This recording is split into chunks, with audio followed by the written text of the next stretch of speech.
Nós vamos ter aí um governo que está fazendo uma baita de uma mudança, que é uma PEC, como o próprio João Ciclo levantou,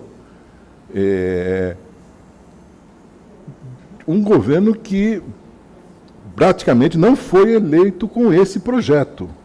O projeto que foi eleito, que foi escolhido pela sociedade, foi outro. E agora nós temos um outro governo incorporando um outro projeto político e de desenvolvimento e de visão dessa questão. Com relação basicamente à PEC, quando se fala da questão de que vão estar garantidas as questões dos gastos para a educação, para a saúde, eu até assisti seu debate com a Laura Carvalho, e que, na verdade, o piso vai virar teto. O piso que está sendo colocado para educação, saúde, vai virar teto. Para que ele possa atender um pouco mais, o que teria que acontecer? Outras despesas correntes teriam que ser diminuídas para poder atender esse tipo de coisa. Lembrando até que no primeiro ano, o próprio executivo pode abrir mão de 0,25 para poder atender o judiciário. E as outras, judiciário e a defensoria, esse tipo de coisa. E o Ministério Público também. Então, quer dizer, o executivo é que vai dar a parcela dele. Esse piso virando teto, levando em conta que a questão da previdência está incluída aqui, nessas despesas correntes, e ela é uma despesa obrigatória, com o crescimento da população mais idosa, aumentando o número de benefícios a ser concedidos, o piso vira teto na questão da saúde e da educação, e para atender à previdência, outras despesas correntes vão ter que ser diminuídas para poder atender. Nós estamos falando de um período de 10 a 20 anos. Com isso, o que vai acontecer, na minha visão, o que pode vir a acontecer é que as despesas de custeio do Estado brasileiro podem ser prejudicadas. E aí você arrebenta com o Estado que não vai mais poder atender a questão das outras atividades que ele desempenha, seja tecnologia e outras mais, até as mais simples, porque na questão de não vai poder ter aumento de funcionalismo, a assistência social, a questão do mesmo segurança. Então, você está estraçalhando, na verdade, o Estado brasileiro. Chegando aqui de repente, aí eu volto ao que eu disse no início, a escolha política de ter, de repente, um Estado mínimo a partir de uma outra forma de ser colocado. E aí eu vou direto na questão, principalmente o que o professor Samuel colocou.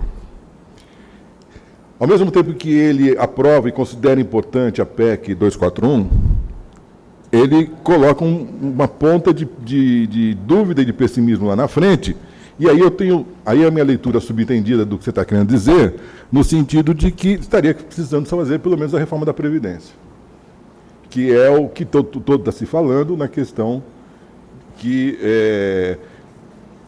se não for feita a reforma da Previdência, essa questão não vai adiantar. Então, olha só o risco que corremos. Nós podemos fazer um baita de um esforço e acabar arrebentando o Estado brasileiro e, de repente, por conta da Previdência, não fazemos. E aí, qual vai ser a escolha da Previdência? Vai ser a mesma coisa. Algo que já está acontecendo, inclusive, já tem decisões no Congresso, com a questão de alguns auxílios que estão sendo cortados. Vai ter a questão do aumento da idade para se aposentar, que é o que está se falando também, que está se indicando, e que eu vejo com muita preocupação, a partir do momento em que a lógica que está por trás disso é o seguinte: olha, correto, vamos ter um aumento do número de idosos daqui a 10, 15 anos. Vai aumentar consideravelmente. Então, ao invés de se procurar a lógica que funciona no sentido de que, não, estamos então que fazer com que essa pessoa que começou a trabalhar com 14, 15, 16 anos e que já tem um bom tempo de contribuição, ou por alguma razão não teve o início da sua contribuição no emprego formal, vai chegar mais lá na frente e que só vai poder se aposentar com 65 anos, tendo já, de repente, contribuído 40, 45 anos de contribuição, mas porque a idade agora, a expectativa de vida aumentou. Então, é justo esse tipo de coisa, e a lógica que funciona é essa. Temos, então, que arrumar um impedimento para essa pessoa ficar mais tempo no mercado de trabalho para que eu não pague o benefício? Ou devemos procurar uma lógica no sentido de temos que prover a Previdência de forma que consiga atender a essa situação que é uma realidade brasileira. As pessoas comparam a Previdência do Brasil com a Previdência na Europa, desse tipo de coisa, que não é mais adequado. A própria Denise Gentil, no trabalho que ela já fez, na tese dela de doutorado, já coloca que, na verdade, a Previdência não é deficitária, ela é superavitária, porque, na verdade, os recursos que deveriam ir para ela não estão sendo. E porque, na verdade, também o que dizem é que a PEC 241 é, na verdade, uma grande desvinculação de receitas, que aí você deixa mais à vontade o governo para fazer. Então, o que, objetivamente, eu queria colocar para o professor Samuel é no sentido de que a sua colocação de que a PEC é importante, mas que esteja a ver com certo pessimismo se outras coisas foram feitas, e aí nós estamos falando, evidentemente, do que impacta mais, que é a Previdência, é justo isso? Machado. Bom, também reforçar aí o agradecimento ao Samuel e ao João, excelente. Parabéns, Rórida, pela escolha dos debatedores. Eu acho que esse é o nosso papel. E acho que, Mel, que você falou certo, é uma questão de escolha, quer dizer, é uma questão de opção. Você fala, vai destruir o Estado já está destruído, quer dizer, não vão prestar serviço, nós já não prestamos serviço. Quer dizer, então, a minha preocupação maior, e aí eu concordo com o Samuel aqui, você pode fazer todo esse esforço e não acontecer nada, como já muitas vezes não aconteceu. Quer dizer, a lei de responsabilidade fiscal, se tivesse sido obedecida lá atrás, a situação não teria chegado à situação que chegou. Então, aqui eu discordo de um ponto que você colocou, João. Na democracia, os governantes eleitos devem obedecer. Na democracia, também os governantes eleitos têm que obedecer os limites estabelecidos pelo regramento constitucional. Quando eu fico vendo aqui o debate dos Estados Unidos, você falou copiar, eu morro de rir quando o Trump fala aquilo. Então parece que ele vai, se eleito, poder fazer grande parte daquilo que ele falou. Não vai poder fazer. Tá? Porque existem limites e lá são obedecidos, são cumpridos, até porque a sociedade exige que se cumpra, que eu acho muito interessante. Então, eu acho que é um problema, eu não acho que a PEC resolve tudo, é um ponto de partida em função da gravidade da situação em que nós encontramos, mas estou de acordo, estou longe de achar que ele soluciona tudo. O que me preocupa é que, mais uma vez, em cima desse debate, que não é que não seja importante, que é importante, há uma polarização e deixa-se de prestar atenção numa série de outros aspectos que são fundamentais para o país se recuperar. E isso passa pela questão do investimento, e isso passa pelo foco. Nós temos discutido bastante aqui no Conselho o esvaziamento dos cursos de economia, que ocorre na graduação, mas não ocorre no mestrado, né? É uma coisa interessante. Mas eu vejo que os nossos cursos de graduação, eles estão completamente fora do que está se discutindo no mundo. Quer dizer, o mundo está discutindo indústria 4.0, revolução não sei o quê, internet das coisas, e os nossos cursos estão discutindo o século XIX contra o século XX, quer dizer, estão completamente defasados na discussão. Você pega em termos de investimento, você fala em foco, você paga em Brasil, por exemplo, saiu o resultado lá do World Economic Forum da competitividade mundial. E a nossa posição continua lá. Claro que eu acho que aquilo lá é meio discutível, quer dizer, comparar Singapura com o Brasil, Singapura tinha que ser comparado com a cidade de São Paulo. Mas, de qualquer forma, são rankings internacionais que têm lá sua relevância, muita gente presta atenção. E aí você pega, por exemplo, o Brasil, a nossa capacidade produtiva, quantas patentes o Brasil gera? Tá? Então, em setores que são fundamentais hoje, num mundo altamente competitivo, nós estamos cada vez mais para trás, e isto não é foco de discussão. E vai ser cada vez menos foco de discussão em função dessas questões emergenciais. Claro, o que você colocou bem, é uma questão de opção. Se a gente considera que a situação é alarmante, o ponto de vista da PEC é mais o do Samuel. Se acha que é um desvirtuamento de visão considerar isso daí alarmante, a visão é mais do João. Tá?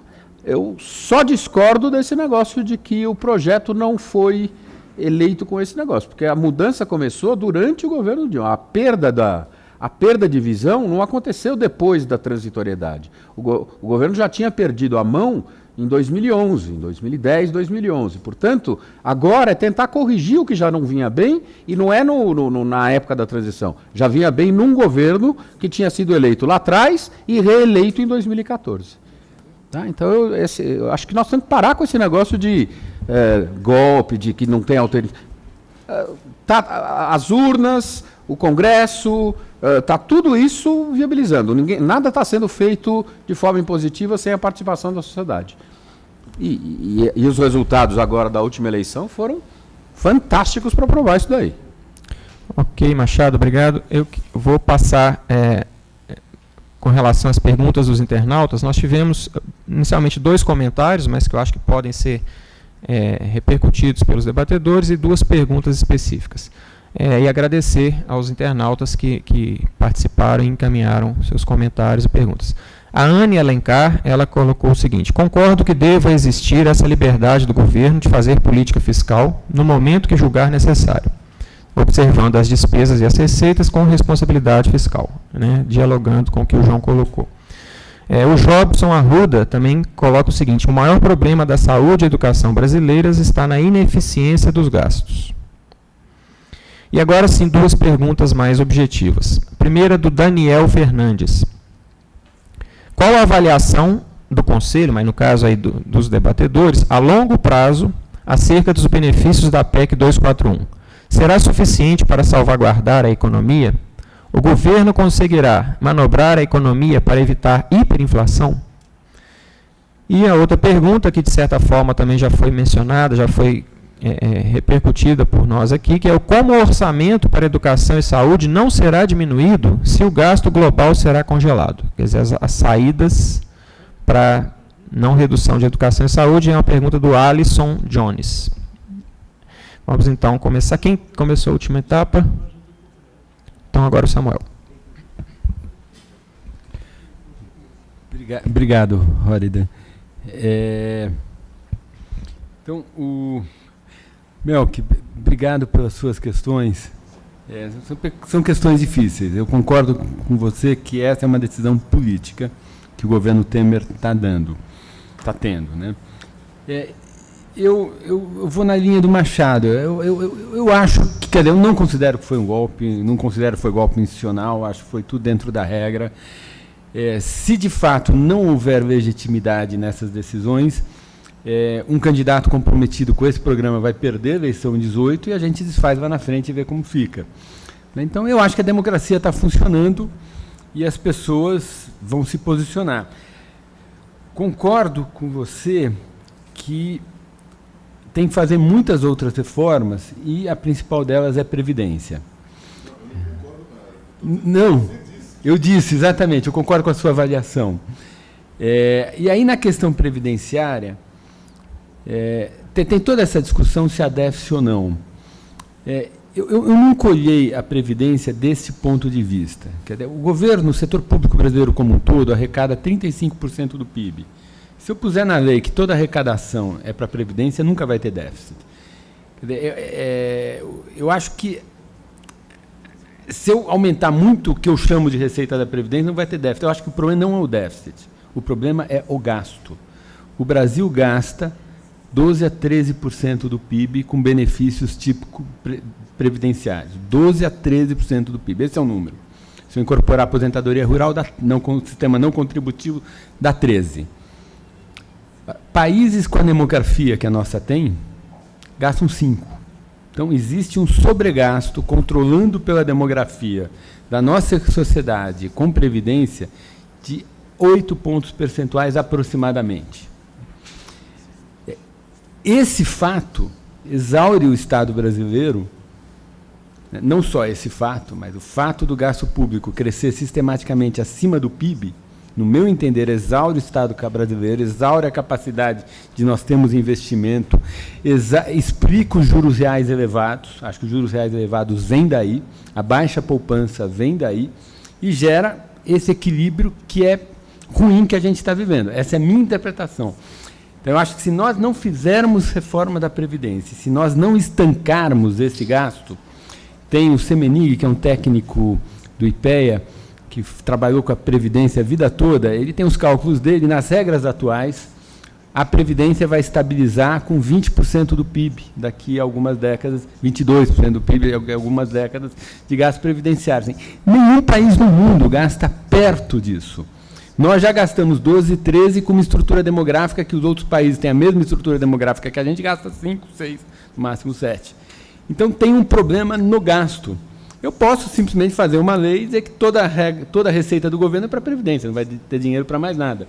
Então, eu acho que sem mexer em Previdência vai ser muito difícil, vai ter que ter uma regra de transição, vai pegar as pessoas no contrapé, todos nós aqui. Isso é injusto. Eu acho que a alternativa é pior. A alternativa é estagnação, é inflação, é a gente não ter um futuro para a nossa sociedade e para os nossos filhos. Isso é o que eu acho. Eu acredito piamente nisso. Eu não estou aqui defendendo banqueiro, juro alto. Tal. Agora, eu acho que a forma como a gente estruturou o Estado brasileiro explica os juros altos. Os juros altos são consequência de uma baixíssima poupança, principalmente de uma poupança que não responde a fenômenos de aceleração, e a maneira como nós institucionalizamos a Previdência é um dos fatores que explica isso. Claro. Essa questão de juros que você colocou, você falou que, por exemplo, o juro real do ano passado foi de 190 bilhões, porque os 300 são correção. Esses 190 é dinheiro pra caramba. Muito dinheiro. Muito dinheiro. E aí a gente fica preocupado, porque é o seguinte, essa taxa de juro, que na verdade o Copom define a meta da taxa de juro, ensina, ao meu ver, parece que só fica examinando o boletim Focus. Então, eu acho complicado a gente ficar falando da Previdência, e que é o que está... Não é só você, não. Estou dizendo, é o que está se ouvindo por aí, claro, e não se fala nada, a não ser algumas posições muito isoladas com relação aos juros. Então, mas você tem toda a razão.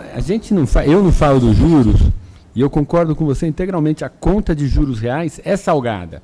A conta de juros não é tão salgada quanto as pessoas pensam, porque tem inflação, e o Brasil é um país de inflação alta, né? Inclusive, ao contrário do que as pessoas pensam, o imposto de renda sobre a dívida é muito alta, porque dado que a inflação é alta, o imposto de renda é sobre o juro nominal, o juro real líquido de imposto de renda no Brasil, que a gente paga nos títulos públicos, é bastante, é bem salgado, não é pouca coisa não, porque você paga juros sobre correção monetária.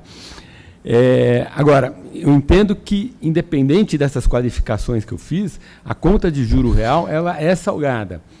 Agora, eu acho que não tem alternativa. Eu acho que a alternativa é ou um calote jurídico, o Estado não honrar. Eu acho que isso a gente não fizemos várias vezes nos anos 80, em situações hiperinflacionárias. Eu acho que hoje a gente não tem estrutura jurídica para fazer isso. E a outra alternativa é a gente repetir o que o Tombini tentou fazer, que é fazer baixar unilateralmente a taxa de Selic, sem que as condições de oferta e demanda permitem, e aí a gente vai ter que aceitar a inflação. O que eu estou dizendo é que, se a gente não fizer a PEC, não fizer a reforma da Previdência, não fizer mais um monte de coisa, a gente vai para a inflação. A gente vai para a inflação.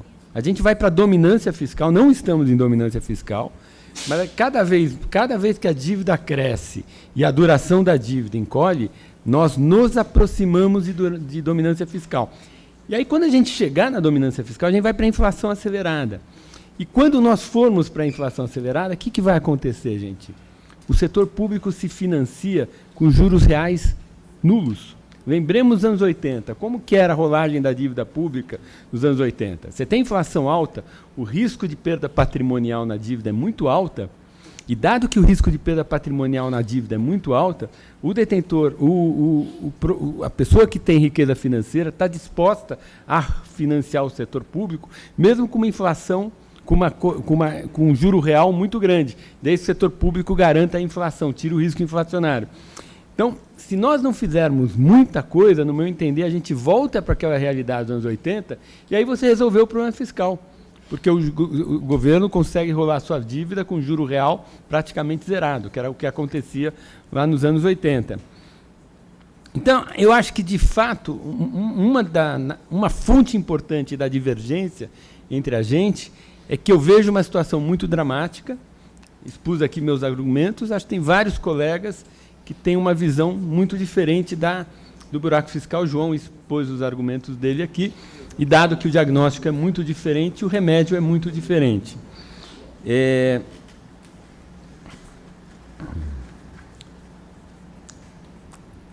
Com relação à saúde, educação e eficiência, quando eu estou otimista, estou animado, acho que a PEC vai funcionar, acho que a gente vai fazer todas as reformas e, portanto, a gente vai fugir do abismo inflacionário.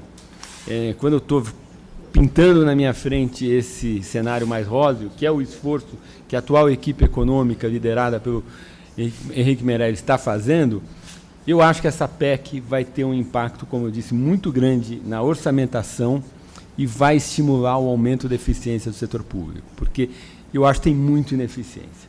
A gente aumentou 100% o gasto per capita com educação e a qualidade não aumentou nessa proporção, longe disso. A gente aumentou 40% o gasto per capita com saúde e a qualidade não aumentou nessa proporção, longe disso. Então, acho que 10 anos com esta disciplina, talvez nós consigamos aumentar muito a eficiência do Estado, e com isso acho que eu já respondi 2 das questões. Com relação à liberdade, por que tem que ser constitucional? Aí, novamente, é a decisão que a sociedade tomou. Nós constitucionalizamos tudo. A gente tem uma Constituição gigante. Então, é muito difícil qualquer coisa mais importante no Brasil não envolver um projeto de emenda constitucional. Por isso que essa medida tem que ser constitucional. Evidentemente, exatamente porque a gente fez isso, a Constituinte fez com que o requerimento para a emenda constitucional seja mais baixo do que, em geral, é no resto do mundo. A gente tem 2/3, no resto do mundo é 3/5. Isso já foi uma decisão pensada. Dado que a gente está constitucionalizando tudo, vamos baixar um pouco o sarrafo para mudar a Constituição, e dado que a gente vai baixar o sarrafo para mudar a Constituição, vamos colocar 4 cláusulas pétreas. É um jogo de pesos e contrapesos que os constituintes em 88 tiveram.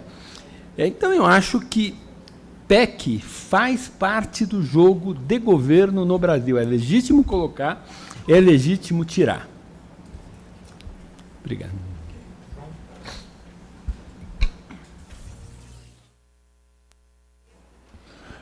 Eu penso o seguinte sobre a colocação de regras desse tipo na PEC. Eu acho que, de fato, tira limite para fazer governo, para fazer governança.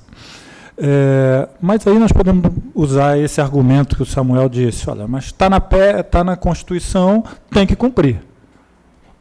Mas não, então vamos cumprir todas as regras da Constituição, a começar pela Seguridade Social e a Previdência Social, que está na Constituição. Não está na lei, assim, de menor importância, está na Constituição. Na Constituição está lá que a Seguridade Social brasileira está na Constituição, é composta por seguro-desemprego, saúde, previdência social e assistência social. E está lá na Constituição as fontes de financiamento da Seguridade Social. Está lá na Constituição. Então, vamos cumprir a Constituição. Está escrito lá que o sistema é tripartite. Quando se faz contabilidade da Previdência Social, não é só para medir contribuição de trabalhadores e de empresários. Tem que entrar também a contribuição do governo, que está na Constituição. E na Constituição diz que PIS, COFINS e alguns outros penduricários fazem parte do financiamento da Seguridade Social.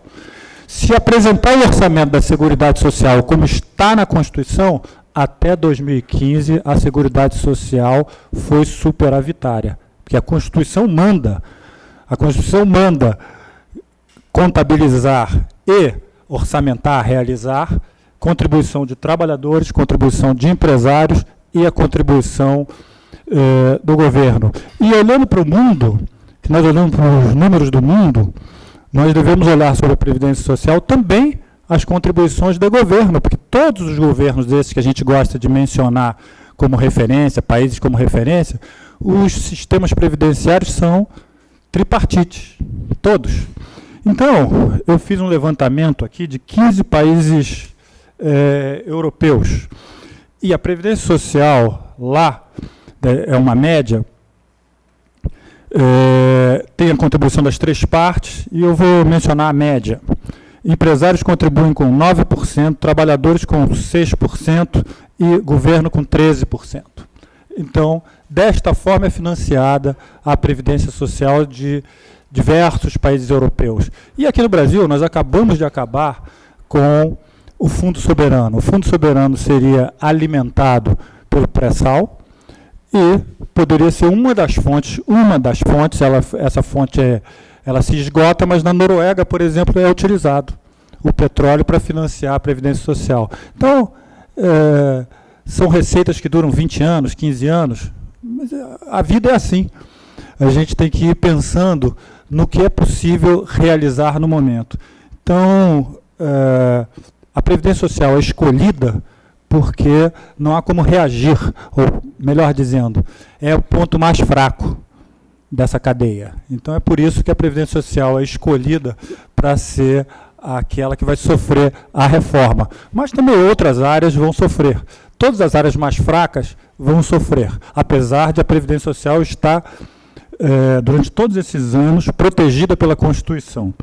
Bom, eu quero dizer que essa PEC, por isso que eu agora quero voltar lá ao início da minha apresentação, essa PEC não está relacionada com equilíbrio fiscal.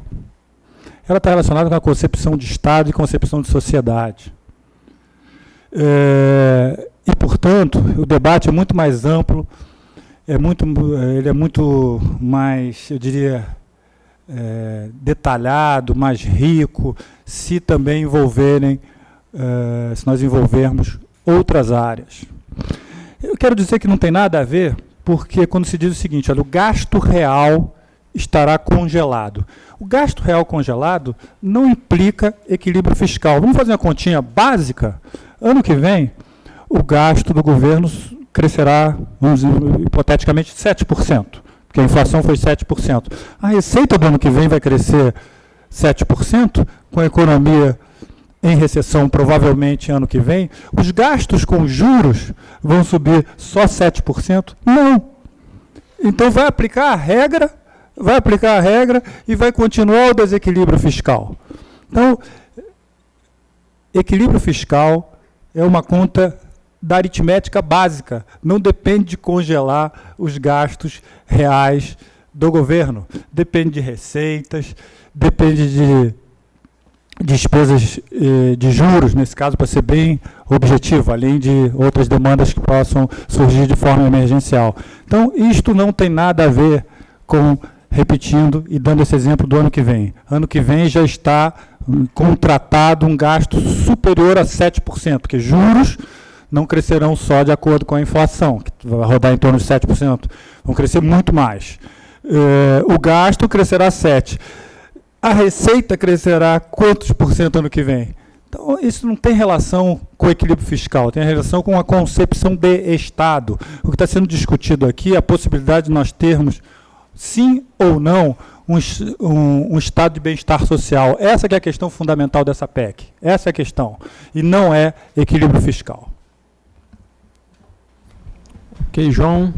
Bem, eu queria, para finalizar nosso debate, agradecer a todos presentes, conselheiros. Tivemos uma participação muito positiva, tanto da plenária quanto dos internautas.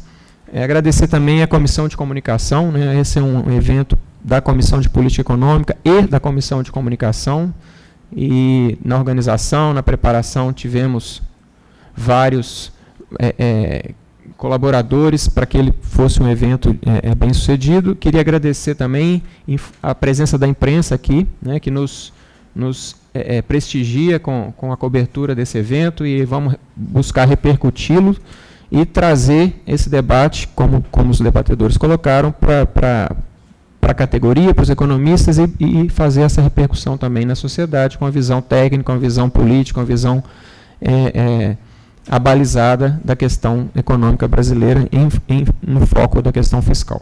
Então, eu queria passar para o Júlio para a gente poder finalizar, Júlio.